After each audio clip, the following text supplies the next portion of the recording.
amata aryoha ubuki bukarusha, ariko mu busore hari kibisumba.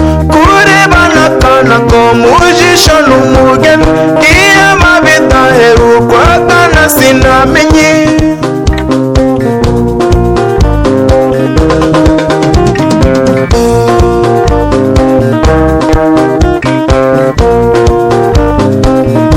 Abasore batisha uwo burabukize, abakuze bariranga ica bubasubiza.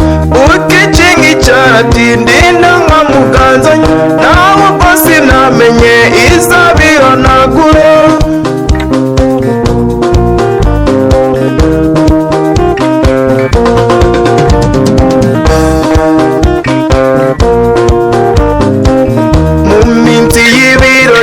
Ukimukaganza ugaturwa ng'umugirwa bakagushengera, bikarya abahe rubanda rugahera inyuma, ariko sinamenye ikabigutegereje.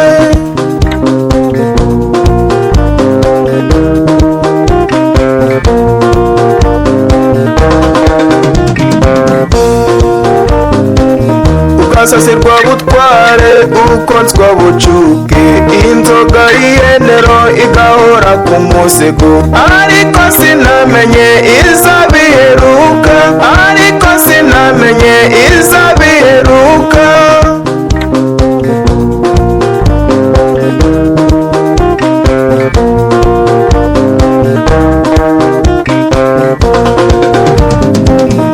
Umwana yavuka impundu zikavuga, iminsi y'abamike akagusaba urugo, induru akayidehera natumugoreka, induru akayidehera natumugoreka.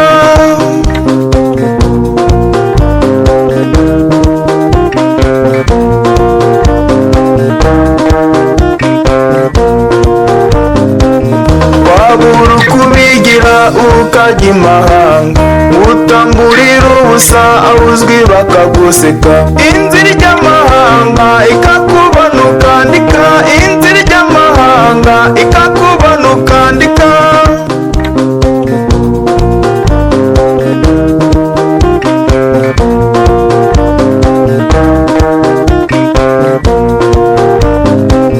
Ukabaho nk'ingaragu kandi ufite urugo, ugasa kudaseka ukisasira imbagara, ukemera kwitwa ingaramakirambi, ukemera kwitwa ingaramakirambi.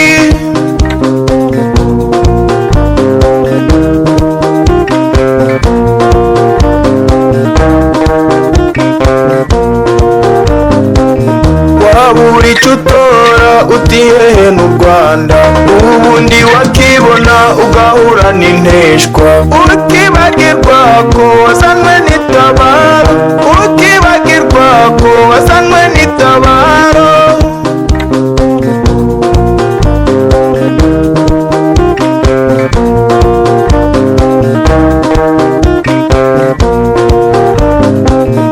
Inzira izigama ibangiye utarizigama, ni kwibutsa ibyo nseko nziza n'umutima ukeye. N'ijambo risize umunyu wayivugiyemo, n'ijambo risize umunyu wayivugiyemo. Ukubita amaso mu mibereho yawe ukicuza uvuga uti sinamenye.